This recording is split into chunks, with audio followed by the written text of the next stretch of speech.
मुख्यमंत्री पुष्कर सिंह धामी ने किया उत्तराखंड की सभी लोकसभा सीटें जीतने का दावा। कार्यकर्ताओं से किया एकजुट रहने का आह्वान। केंद्र और राज्य सरकार की योजनाओं को लोगों तक पहुंचाने का दिया संदेश।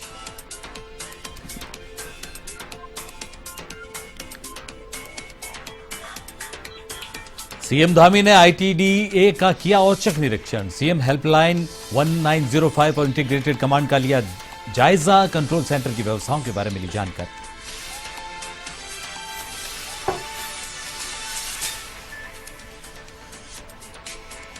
भाजपा ने मल्लिकार्जुन खड़गे के बयान पर किया पलटवार। कहा कांग्रेस सिर्फ सपने देख सकती है। खड़गे ने कहा था समय बदलाव का है।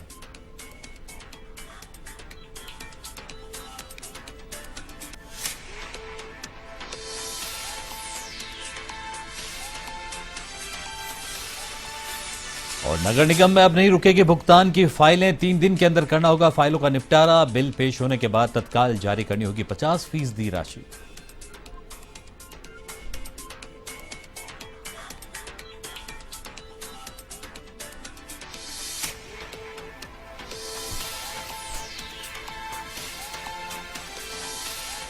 जलवायु परिवर्तन स्मार्ट एग्रीकल्चर प्रशिक्षण संपन्न। विषय विशेषज्ञों ने दी जलवायु परिवर्तन का कृषि पर प्रभाव की जानकारियां।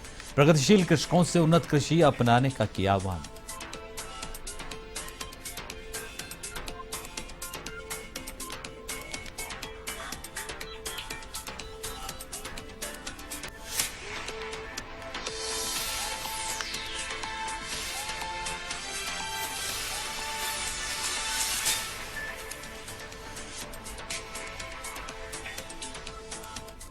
नमस्कार, आप देख रहे हैं एवन उत्तराखंड। मैं हूं विक्रम सिंह राजपुरोहित। तो हेडलाइंस के बाद अब रुख करते हैं खबरों का। उत्तराखंड के सीएम पुष्कर सिंह धामी ने कहा है कि हम उत्तराखंड की सभी 5 लोकसभा सीटें जीतेंगे और बीजेपी सरकार बनाएंगे। उन्होंने कहा कि लोकसभा चुनाव के लिए बहुत कम समय शेष रह गया है। सभी कार्यकर्ताओं को एकजुट होकर केंद्र और राज्य सरकार की जन कल्याणकारी योजनाओं को जन जन तक पहुंचाना है। उन्होंने कहा कि हमारी पार्टी की यह यात्रा संघर्षों की यात्रा रही है।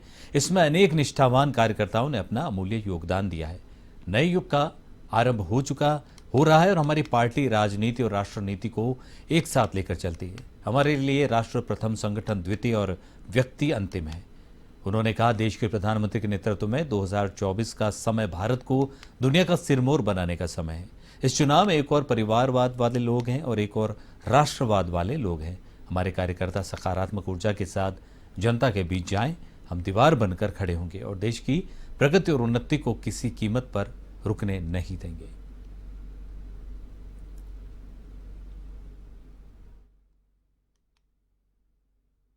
भाइयों बहनों, आज बड़ा शुभ दिन है और हम एक शुभ दिन में अभी भाई साहब दुष्यंत जी हम लोगों के लिए कितने सौभाग्यशाली हैं। हम लोग सौभाग्यशाली हैं और आपका आना बड़ा शुभ है। आप जब आते शुभ होता है। कई दिनों से यहाँ बारिश नहीं हो रही थी, बर्फबारी नहीं हो रही थी। आपके आने पर बारिश और बर्फबारी भी हो रही है। हाँ, काफी दिनों से हम इंतजार कर रहे थे। भगवान इंद्रदेव को हम लोग लगातार प्रार्थना कर रहे थे, उन्होंने हमारी सुनी। अब कुछ दिन लोकसभा के शेष बचे हैं।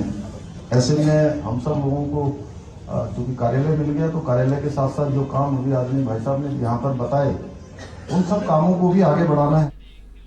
मुख्यमंत्री पुष्कर सिंह धामी ने आईटीडीए का औचक निरीक्षण किया। इस निरीक्षण के दौरान मुख्यमंत्री ने सीएम हेल्पलाइन 1905 और इंटीग्रेटेड कमांड और कंट्रोल सेंटर की व्यवस्थाओं का जायजा लिया। सीएम हेल्पलाइन 1905 के कंट्रोल रूम के निरीक्षण के दौरान मुख्यमंत्री ने कंट्रोल रूम में कार्य कर रहे कार्मिकों से कहा कि लोगों की विभिन्न समस्याओं से संबंधित जो भी फोन कॉल आ रहे हैं, लोगों से शालीनता से बात कर उनकी समस्याएं सुने और जिस विभाग से संबंधित शिकायत है उन समस्याओं को जल्द से जल्द संबंधित विभागों को भेजें। मुख्यमंत्री ने निरीक्षण के दौरान आईटीडीए की विभिन्न गतिविधियों का जायजा भी लिया और इस अवसर पर मुख्यमंत्री धामी ने सीएम हेल्पलाइन के कंट्रोल रूम से अल्मोड़ा जिले के पचियोना गांव के निवासी लाल सिंह की समस्या सुनी। उन्होंने जिलाधिकारी अल्मोड़ा को निर्देश दिए कि शिकायत का शीघ्र संज्ञान लेते हुए समाधान किया जाए। लाल सिंह ने सीएम हेल्पलाइन 1905 पर शिकायत की थी कि खाद्य और नागरिक आपूर्ति विभाग द्वारा बिना किसी पूर्व सूचना के उनका राशन कार्ड रद्द कर दिया है, जिसके कारण क्षेत्रीय राशन डीलर उन्हें राशन नहीं दे रहे हैं। मुख्यमंत्री ने लाल सिंह से बात की और कहा कि उनकी समस्या का शीघ्र समाधान किया जाएगा। उन्होंने जिलाधिकारी अल्मोड़ा को निर्देश दिए कि जिला पूर्ति अधिकारी अल्मोड़ा के स्तर पर लंबित इनकी समस्या का समाधान जल्द कराया जाए। उन्होंने यातायात व्यवस्था में लगे सभी अधिकारियों को निर्देश दिए कि यातायात की सभी व्यवस्थाएं सुदृढ़ रखी जाए, नियमों का उल्लंघन करने वालों को नियमानुसार कार्रवाई भी की जाए।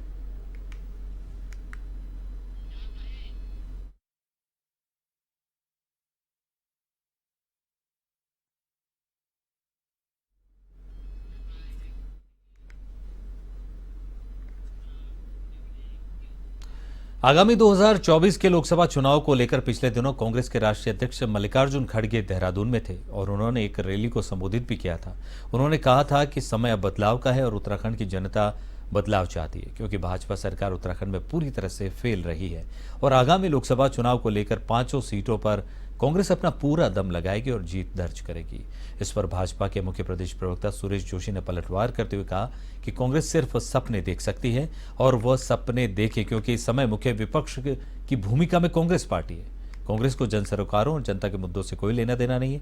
ऐसे में उत्तराखंड की जनता कांग्रेस को क्यों वोट देगी, यह संदेहास्पद स्थिति है।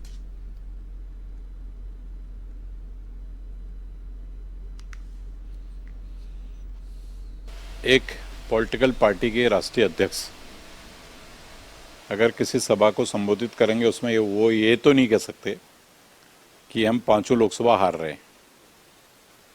वो तो 5 लोकसभा जीतने का दावा ही करेंगे, लेकिन यथार्थ में जो स्थिति है उत्तराखंड की, उसमें मुझे ये भी नहीं लगता आज की डेट में 5 लोकसभा तो खैर बहुत दूर की बात है, वो तो एक तरह से सपना ही है कांग्रेस के लिए आज।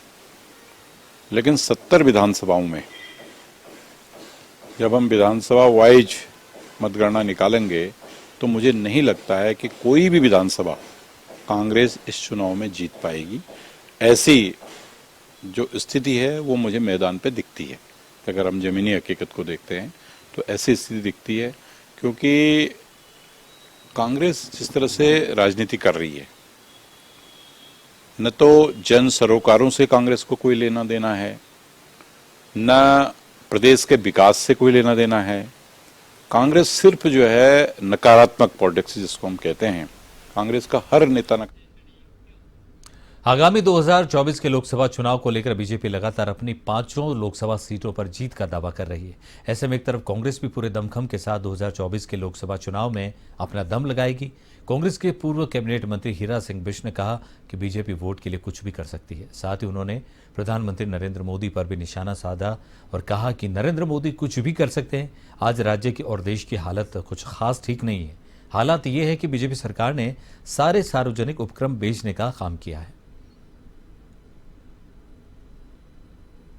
भाई मोदी जी चुनाव जीतने के लिए कुछ भी कर देंगे। वो देश को बेचना पड़ेगा, देश को बेच देंगे। कोई फर्जी शहादत दिखाने वो कर देंगे, लेकिन चुनाव जीतना चाहिए। मोदी जी का तो सीधा दृष्टिकोण है। आज तक को उपलब्धि तो पता नहीं पाए। जब उन्होंने सारी चीज़ें बेच दी, जो सार्वजनिक उपक्रम थे, जैसे उत्तराखंड में अब बिजली विभाग और जल संस्थान जल निगम को प्राइवेट को देने की बात हो रही, बाकी रखे ने कुछ ऑर्डिनेंस फैक्ट्रियाँ भेज, सर्वे भेज, सारे भेज दिए, रेलवे भेज दी, एयरपोर्ट भेज दिए, तो रखा कुछ नहीं। अब इन सबको बेच कर प्राइवेट लालाओं के हाथ में, अडानी अंबानी के हाथ में देश की सत्ता दे रहे। कांग्रेस के पूर्व सैनिक विभाग ने एनएसयूआई और युवा कांग्रेस ने भाजपा सरकार पर सैनिकों के अनदेखे का आरोप लगाया। पूर्व सैनिक विभाग के अध्यक्ष बलवीर सिंह रावत ने प्रेस वार्ता कर सरकार पर निशाना साधा। रावत ने कहा कि भाजपा की सरकार जब से सत्ता में आई है तब से सैनिकों और पूर्व सैनिकों की अनदेखी हो रही है। उन्होंने कहा कि केंद्र सरकार ने पूर्व सैनिकों के पेंशन के साथ छल किया है और उनके परिवारों को आर्थिक हानि पहुंचाने का काम किया। उन्होंने कहा कि सरकार अग्निवीर योजना लेकर आई, जो कि नुकसानदायक है और पूर्व सैनिक इसे स्वीकार नहीं करते।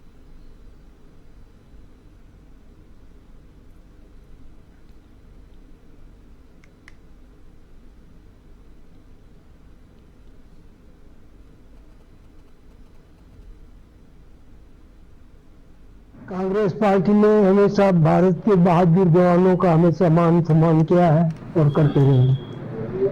भारतीय जनता पार्टी जिस जब से सत्ता में आई है, सैनिकों की, पूर्व सैनिकों की अनदेखी और उन्हें आर्थिक हानि से लेकर और उनकी उपेक्षा की गई है, जो नहीं होनी चाहिए। जैसे आपने एक पेंशन की बात आपने सुनी होगी, उसी तरह से अग्निवीर योजना की है कि जो कि नुकसानदायक पद्धति शुरू की है, इसको जो है बिल्कुल कतई पूर्व सैनिक स्वीकार नहीं करते हैं। सरकार को इसे तुरंत हटा करके बदली कर देनी चाहिए। कांग्रेस पार्टी ने कभी भी सैनिकों की उपलब्धियों को अपने राजनीतिक लाभ के लिए नहीं बनाया। और हमारा जो पूर्व सैनिक का जो प्रकोष्ठ है, यह सभी मिलकर माननीय राहुल गांधी जी के नेतृत्व में पूरे देश में आंदोलन करने जा रहे हैं। उसमें 3 चरणों में जो होगा वो हमारा आंदोलन होगा। उसमें हम 1 फरवरी से लेकर 28 फरवरी तक पूरे देश में 30 लाख सैनिक जो युवा तैयारी कर रहे हैं उनके परिवारों का संपर्क करेंगे। दूसरा जो चरण होगा हमारा, वो जो हमारे शहीद स्मारक हैं पूरे प्रदेश में, उन पर धरना होगा 1 दिवसीय। उसके बाद जो हमारा तीसरा जो मुख्य चरण है वो है पदयात्रा। उसमें हम पूरे देश में सभी NSUI यूथ कांग्रेस सभी उसमें मिलकर संयुक्त रूप से एक पदयात्रा करेंगे, जिसमें हम युवाओं को अग्निवीर हमारे जो वीर जवान हैं उनको अग्नि में झोंकने वाली जो योजना है उसके विरोध में हम पौड़ी जिले में लोकसभा प्रभारी और प्रतापनगर विधायक विक्रम सिंह नेगी ने पंचायत सभागार में कार्यकर्ताओं, पदाधिकारियों और पूर्व लोकसभा प्रत्याशियों के साथ चर्चा की। इस मौके पर महिला प्रदेश अध्यक्ष ज्योति रौतेला भी मौजूद थी। बैठक में लोकसभा चुनाव को लेकर मौजूद कार्यकर्ताओं में जोश भरा। उन्होंने कार्यकर्ताओं से एकजुट होकर चुनाव की तैयारी करने, लोगों को कांग्रेस की रीति नीति से अवगत कराने और भाजपा सरकार की नाकामियों को समझाने का आह्वान किया। इस मौके पर पूर्व राज्य मंत्री धीरेन्द्र प्रताप, कांग्रेस के वॉर रूम सदस्य प्रेम बहुखंडी और प्रदेश सचिव लक्ष्मण सिंह नेगी ने विचार व्यक्त किए।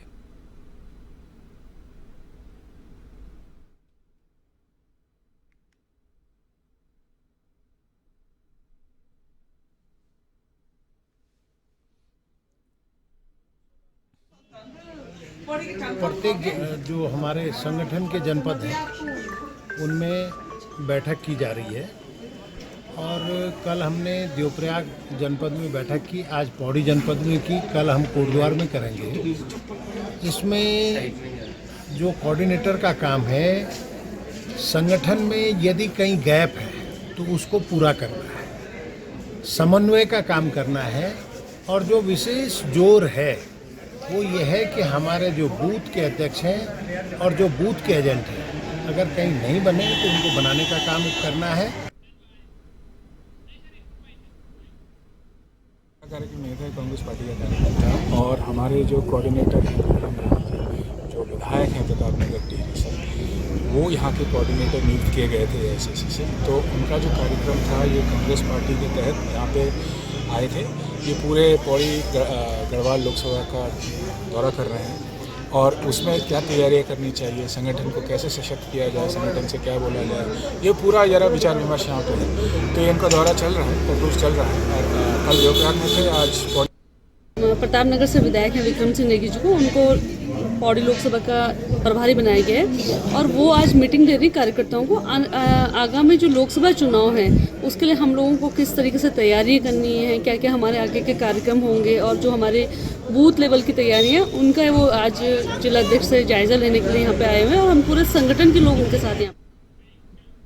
थराली विकासखंड के सुनला निवासी उमेद सिंह का सैन्य सम्मान के साथ अंतिम संस्कार किया गया। उनके 12 वर्षीय पुत्र ध्रुव ने सूबेदार उमेद सिंह को मुखाग्नि दी। उनका लेह में ड्यूटी के दौरान हृदय गति रुकने से निधन हो गया था।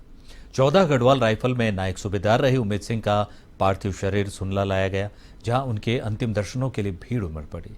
उमेद सिंह के निधन के बाद से ही पूरे क्षेत्र में शोक की लहर छा गई थी। उनकी अंतिम यात्रा में शामिल हर एक ने उन्हें नम आंखों से विदाई दी। व्यापारियों ने अपने व्यापारिक प्रतिष्ठान बंद कर उन्हें श्रद्धांजलि दी। नायक सूबेदार उमेद सिंह का अंतिम संस्कार सैन्य सम्मान के साथ पिंडर नदी के तट पर किया गया। गढ़वाल में थे, लेह में इनकी पोस्टिंग थी ग्लेशियर में।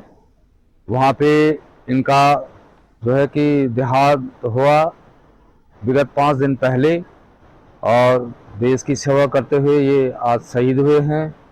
मैं भगवान से प्रार्थना करता हूँ कि इनकी आत्मा को शांति प्रदान करे।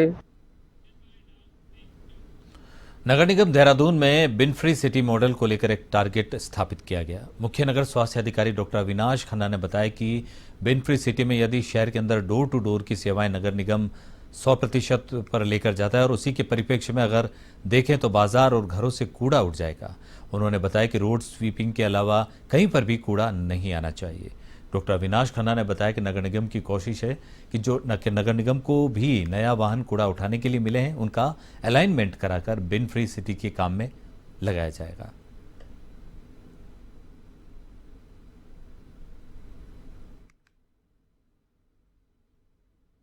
देखिए, बिन फ्री सिटी जो है, यदि आपका हमारे शहर के अंदर डोर टू डोर की सेवाएं हम लोग जो है 100% पे ले जाते हैं, और उसके परिप्रेक्ष्य में अगर देखेंगे तो जब मार्केट और घरों से कूड़ा उठ जाएगा तो बिन में कूड़ा नहीं आना चाहिए रोड स्वीपिंग के अलावा। तो इसलिए जो है बिन फ्री सिटी का जो है टारगेट रखा गया है, ताकि साथ ही साथ हमारा डोर टू डोर भी इम्प्रूव हो सके, तभी हम लोग बिन फ्री सिटी की तरफ करेंगे। देखिए, टेरी गढ़वाल के प्रतापनगर विधायक विक्रम सिंह नेगी पौड़ी पहुंचे, जहां पर गांव बरसुड़ी डोब श्रीकोट जाकर दिवंगत अंकिता भंडारी के परिजनों से मुलाकात की।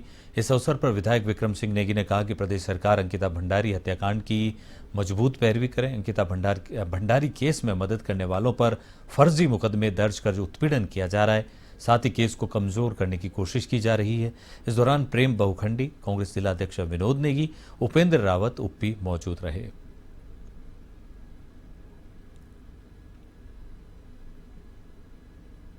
अगर प्रदेश की सरकार ईमानदार है तो जो भी लोग इस केस की पैरवी कर रहे हैं, जो मदद कर रहे हैं, परिवार जो लोग कर रहे हैं, उनके साथ लगातार कुछ ना कुछ ऐसी घटनाएं हो रही है। एक की पत्नी का ट्रांसफर कर दिया, एक के बहन का ट्रांसफर कर दिया, और एक पर फर्जी केस लगा दिया। लेकिन उत्तराखंड की जनता सब देख रही है, सब सुन रही है, ये सबको बर्दाश्त नहीं किया जाएगा। अगर सरकार ने इस तरह का रवैया रखा तो इस सरकार की भी ईंट से ईंट बजाकर उत्तराखंड की जनता रख देगी। अंकिता बहन के साथ जो हुआ है, मैं ये चाहता हूं कि भगवान किसी के साथ ऐसा न करे जैसा उनके साथ हुआ। और निश्चित रूप से आपने देखा होगा कि हालिया रिपोर्ट जो एनसीबी नेशनल क्राइम ब्रांच की जो रिपोर्ट थी, उसमें जो है आपने देखा होगा कि 907 मामले इस देवभूमि में बलात्कार के हो चुके हैं और 778 मामले आपने देखे हैं अपहरण के हुए हैं। तो आप ये बताइए, देवभूमि हम किस तरह से अपने आप को सुरक्षित महसूस कर सकते हैं, जहाँ की बेटियां सुरक्षित नहीं हैं। उनके परिवार का आलम देखिए, आप किस तरह से अपना जीवन में निर्वाह कर रहे हैं। हमने यहाँ पर देखा कि दोनों माता पिता किस तरह से लगातार उनकी तबीयत मतलब अच्छी तरह से भी ठीक नहीं है। कि हम हर बच्ची को न्याय दिलाएंगे, हम अंकिता भंडारी को न्याय दिलाने के लिए हम पूरी कोशिश करेंगे, उस पर हम लगातार लगे। जहां तक सरकार का सवाल है, भाई साहब ने बिल्कुल ठीक बोला है कि जब पनेरे में ही आग लग गई है, जब सरकार ही नहीं चाह रही उसका वो करना, जब एसआईटी ही कह रही है कि सबूत जनता दे उतार के, उनके पिताजी हमारे साथ खड़े हैं, अब वो कहाँ से हम सबूत इकट्ठे करेंगे। हमारे जो साथी हैं, जो वकील हैं, उनकी बहन का ट्रांसफर कर दिया जाता है, जो इस केस को परस्यू कर रहे हैं आशुतोष नेगी, उनकी पत्नी का ट्रांसफर कर दिया जाता है। ये बड़ी खतरनाक स्थिति है। देहरादून नगर निगम में बिलों के भुगतान की फाइलों को अब अनावश्यक रूप से नहीं रोका जाएगा। हर अनुभाग को भुगतान संबंधी फाइलों का निपटारा 3 दिन के अंदर करना होगा। इसके साथ ही बिल प्रस्तुत होने के बाद तत्काल उसकी 50% राशि जारी करनी होगी। नगर आयुक्त तो गौरव कुमार ने बताया कि वेतन भुगतान में देरी और डोर टू डोर कूड़ा उठान कर्मचारियों के आंदोलन के बाद ये व्यवस्था लागू की है। ऐसा नहीं करने वाले अनुभागों को कारण बताओ नोटिस जारी होगा। दरअसल नगर निगम में कार्यरत विभिन्न कंपनियों के बिलों के भुगतान की फाइल लंबे समय तक अटकी रहती है। गौरव कुमार ने अब बिलों के भुगतान के लिए नई व्यवस्था बनाई है। हर अनुभाग को 3 दिन के अंदर बिलों के भुगतान से संबंधित फाइलों का निपटारा करना होगा और स्वास्थ्य अनुभाग से संबंधित बिलों का निपटारा 3 दिन के अंदर करना होगा।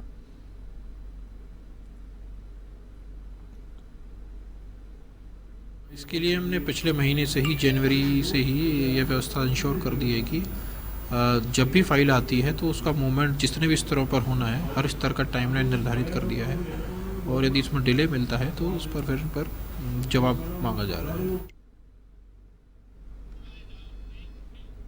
ऋषिकेश में ट्रैफिक पुलिस ने चंद्रभागा पुल पर चेकिंग अभियान चलाया। अभियान के दौरान टेम्पो ऑटो के अंदर किराया सूची नहीं मिली। यह देखकर कोतवाल शंकर सिंह बिष्ट और ट्रैफिक इंचार्ज अनवर खान का पारा चढ़ गया।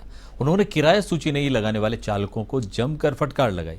मौके पर दर्जनों वाहन चालकों के चालान काट उनको नियमों के पालन करने का पाठ भी पढ़ाया। कोतवाल शंकर सिंह बिष्ट ने बताया कि करीब 1 महीने पहले टेम्पो ऑटो की यूनियनों के साथ बैठक कर किराया सूची लगाने के निर्देश दिए गए थे। इसके बावजूद निर्देशों का पालन नहीं हो रहा था। उन्होंने बताया कि नियम का पालन सख्ती से कराया जाएगा।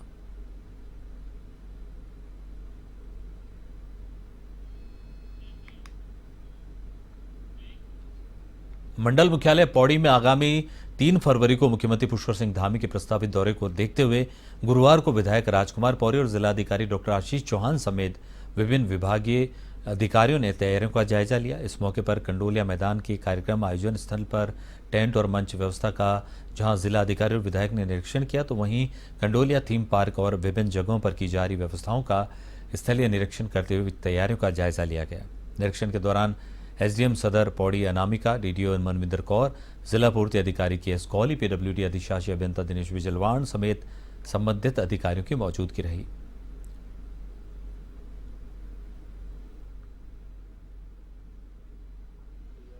प्रॉपर्ली हो रही है और मैं रेगुलरली उसको मॉनिटर भी कर रहा हूँ। जो हमारे टेंट से रिलेटेड है या फूड से रिलेटेड फैसिलिटीज हैं, टॉयलेट्स दिए जाने हैं, वाटर सप्लाई से रिलेटेड इश्यूज हैं, या पार्किंग और उससे संबंधित जो भी है मल्टीपल एस्पेक्ट्स, उन सभी को हम कवर करें और तैयारी संतोषजनक है अभी तक। माननीय विधायक जी के साथ में भी हम लोगों ने डिस्कशन करते हुए जो प्लान है हमारा वो सारा उनके साथ।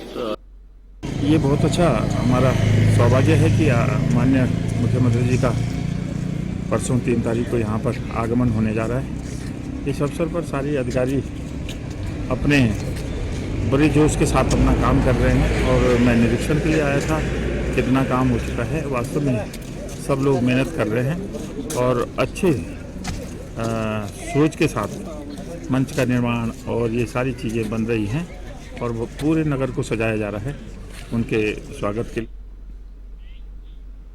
विकासखंड द्वाराहाट में आयोजित 2 दिवसीय जलवायु परिवर्तन स्मार्ट एग्रीकल्चर प्रशिक्षण का समापन हो गया है। प्रशिक्षण में द्वारिका आजीविका स्वायत्त सहकारिता द्वाराहाट से जुड़े प्रगतिशील किसानों को जलवायु परिवर्तन उत्तराखंड में कृषि बागवानी संबंधी प्रशिक्षण दिया गया। प्रशिक्षण कार्यशाला का शुभारंभ मुख्य अतिथि सहकारिता अध्यक्षा मोहनी देवी ने किया। उन्होंने प्रगतिशील कृषकों से उन्नत कृषि अपनाकर आत्मनिर्भरता की ओर बढ़ाने की बात की और विषय विशेषज्ञों ने जलवायु परिवर्तन और उसके कृषि पर प्रभाव उत्पन्न उन्नत वैज्ञानिक पद्धतियों समेत कई मुद्दों पर चर्चा की।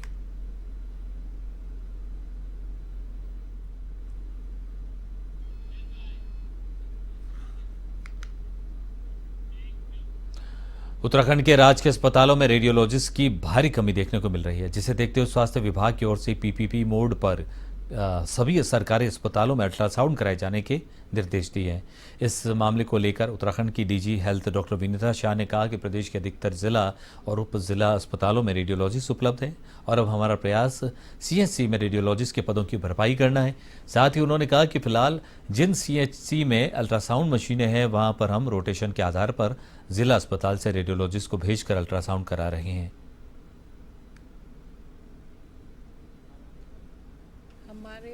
स्टेट में भी कमी है, लेकिन हमारे अभी सभी डिस्ट्रिक्ट हॉस्पिटल्स और मैक्सिमम सब डिस्ट्रिक्ट हॉस्पिटल में रेडियोलॉजिस्ट हैं। अब हमारा अगला प्रयास CHC में रेडियोलॉजिस्ट के पद को क्रिएट किए जाने के हो रहा है। फिलहाल जहाँ जहाँ CHC में हमारे अल्ट्रासाउंड मशीन है वहाँ पे हम जिला अस्पताल से रोटेशन के आधार पे रेडियोलॉजिस्ट को भेज के अल्ट्रासाउंड करवा रहे हैं। चंद्रभागा पुल से रोडवेज बस अड्डे वाली रोड पर 3 शौचालयों की हालत खराब है, जिन्हें ठीक कराने की मांग सामाजिक कार्यकर्ता DP भारद्वाज और मंतोष पासवान ने नगर आयुक्त से की है। नगर निगम के सभागार में आयोजित जन सुनवाई शिविर के दौरान स्थानीय निवासी और सामाजिक कार्यकर्ता BP भारद्वाज और मंतोष पासवान ने नगर आयुक्त को एक शिकायती पत्र दिया। पत्र में बताया गया कि ऋषिकेश में चंद्रभागा पुल से रोडवेज बस अड्डे वाली रोड पर 3 शौचालय लोगों की सुविधा के लिए बनाए गए, जिसमें से 2 शौचालयों की स्थिति बेहद ज़्यादा खराब है। इस संबंध में पहले भी कई बार शिकायत की गई, लेकिन समस्या का समाधान नहीं हुआ। BP भारद्वाज और मंतोष पासवान ने सभी शौचालयों को बेहतर करने की मांग नगर आयुक्त से की है।